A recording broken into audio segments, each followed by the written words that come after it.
fractions again. So here we are. We got a review. This is the review. We have a test coming up, and this is a review handed out. So we just want to go over the answers so you can practice these. Practice. After you get the answers, start over, put them away, put the answers away, and then try the problems, and then look and see if you can get the answers without watching the video again. So first one, we have a common denominator of 4 and 10. We need to get the common denominator. So we're going to start off with 20. This is a subtraction problem. So 4 times 5 is 20. My whole number is going to stay the same. On this fraction, I have 2 times 10 to get me 20, and 2 times 3 is 6. What I also could do, if I didn't know my common denominator is 20, I could write the multiples up here.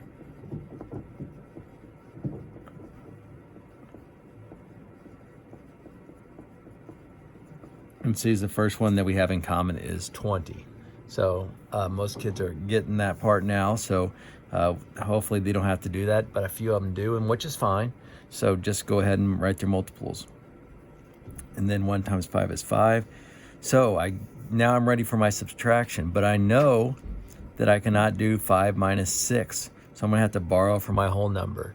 So I'm going to make this 3 a 2.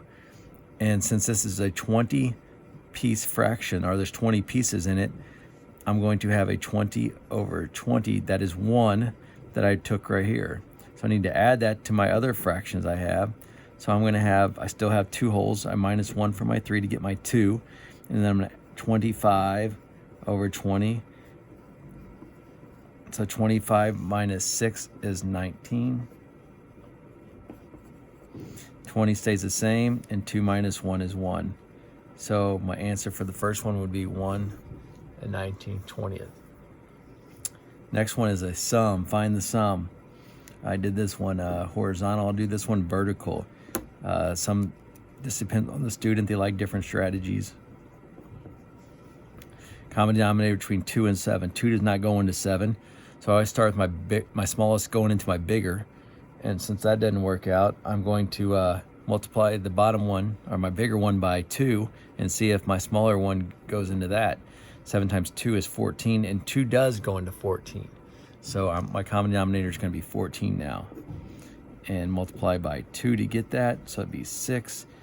And half of 14 is 7, or multiply by 7. And I'm adding that. 7 plus 6 is 13, 14. So that is also another strategy as the horizontal or vertical. So 13, 14. Now we're just doing common denominators for these. So you can do your factors if you want. 6 and 8. So 6, 12, 18, 24, 8, 16, 24. So 24 is my first one that they have in common. 4 and 3 is going to be 12, 15, 20, and 14. So you can go ahead and make those if you want, the factors, but I didn't do that. Just the answers. Miss Leaker going on a hike. She has a sleeping bag that's 1 5/6.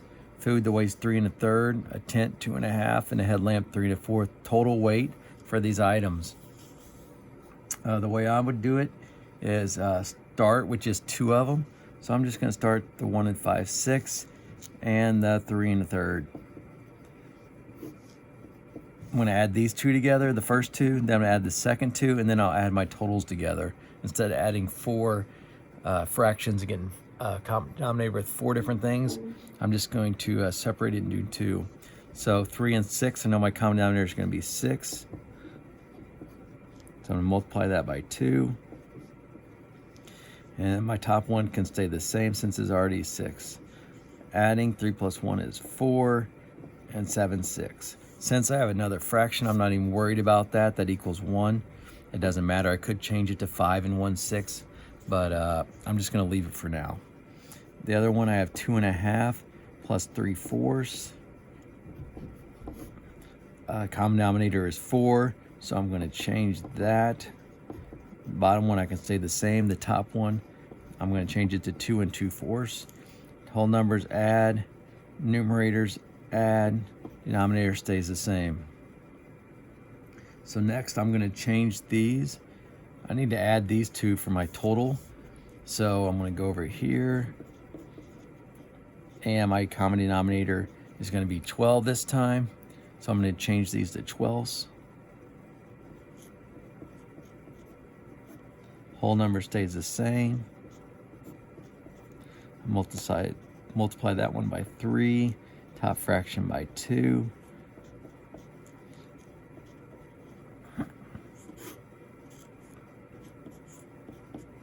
So whole numbers, I have 6, denominator, numerator. So now that I'm done adding, this number here I know is an improper fraction because the numerator is higher than the denominator. So what I'm going to do is I'm going to take the full pieces here that I have and add it to my whole number. So I know 12 times 2 is 24. So if I take out 2, I can do that because 29 minus 24, I have enough. 3 is 36, I do not have enough. I only have 29. So I'm going to take a group of 2 out and add it to here. So I'm going to add that. 6 plus 2 is 8. And then 29 minus my 24 I took out. So I have 5 left. Those are still 12ths. So my total answer would be 8 5/12 pounds. So just scoot those over. So I took that 29, 2 groups out, added to the whole number, I had 5 left. So that's part of the numerator. She's going on a hike, and total of 4 3/5 miles. She took a break after 1.5 miles.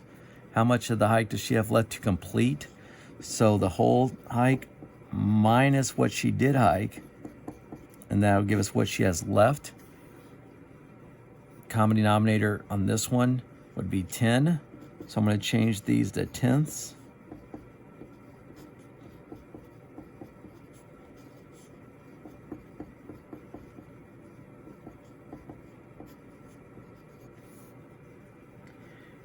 And then I'm ready to add subtracting.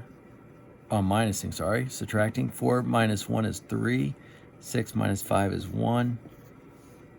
And the denominator stays the same. So 3 1/10.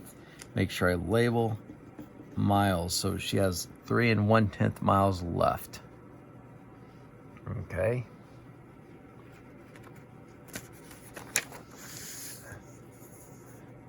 Next, Mr. Ken. He ran 2 1/4 miles on Tuesday, 3 5/8 on Wednesday. Mr. Durante 1/2 mile on Wednesday. How many more miles did Mr. Ken run than Mr. Durante? First thing we need to do is find a total for Mr. Ken. So we're going to add 2 1/4 plus 3 5/8. Common denominator would be 8 for this one. So I'm going to convert these to eighths. So that one's going to stay the same. I need to multiply this one by 2. Whole number stays the same. 4 times 2 is 8. Then I can add 2 plus 3 is 5. 2 plus 5 is 7. Denominator stays the same. Then I need to see how much further.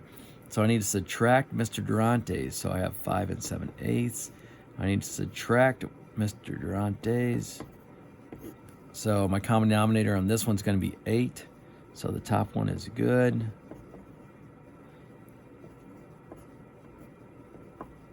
Need to multiply the numerator and denominator by 4. 5 minus 1 is 4. 7 minus 4 is 3. And the 8 stays the same. I just need to label that miles.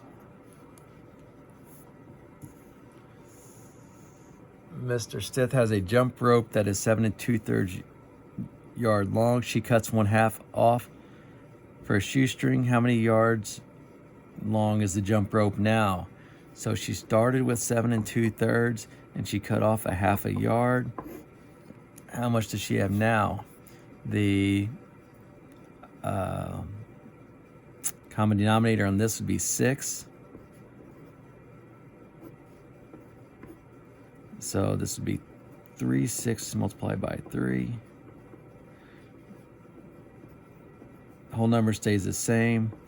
Multiply the numerator and denominator by 2. 7 minus 0 is 7. 4 minus 3 is 1. 6 is the same. Do not have to borrow on that one because the 4 and the 3. If it was 5, 6 here, I would have to regroup or break one of these holes into 6 and add it to the top. But since the 3 is subtracted from 4, I didn't have to do it on that one. So I can go ahead and start with the whole numbers. But I look at the numerators first to see if I need to borrow from the whole numbers before I do the whole numbers. And that is yards. Miss Brogan walked 3 1/3 laps. Miss Volrath walked 4 1/6 laps. Estimate the laps. So 3 1/3, that's closer to 3 than 4. So we're going to go with 3. Mr. Volrath walked 4 1/6. That's closer to 4 than 5. So around 7 is going to be our answer. And so you can write that out in a sentence. I'm not going to do that. But just know that since the 3 is closer, the 3 1/3 is closer to 3 than 4. So we're going to keep it as a 3. And the 4 is, and the 6 is closer to 4 than the 5. So we're going to add those together. How many laps did they actually walk together? So now we're going to add those. So 3 1/3, 4 1/6, and I'm adding. I know they need to be 6, common denominator. So I'm going to multiply by 2. Whole number stays the same.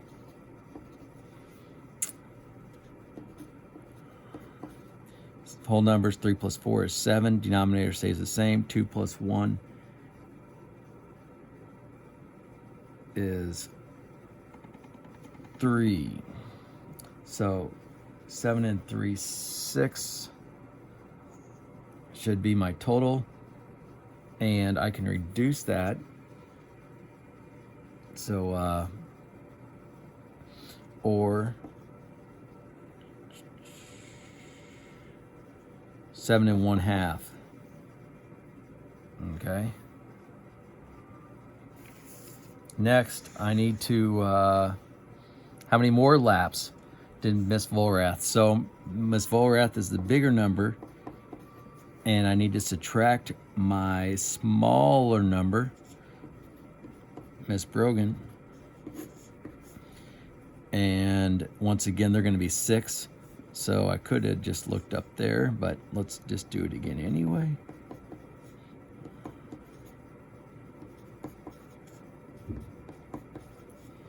And this is a subtraction. So I'm going to start with my numerator.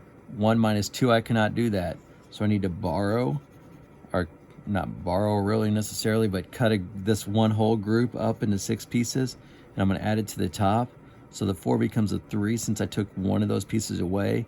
And this, I'm going to add a 6 6, or the 1. So plus 6 6. So now I have 7 6. So I have 3 and 7 6 now. I need to minus 3 and 2 6. So I have 5 6 left. And how many more laps? So 5 6 of a lap is how much more Miss Volrath lap walked than Miss Brogan. All right, it's just 5 6. It's not a 1. Okay, 5 6 of a lap.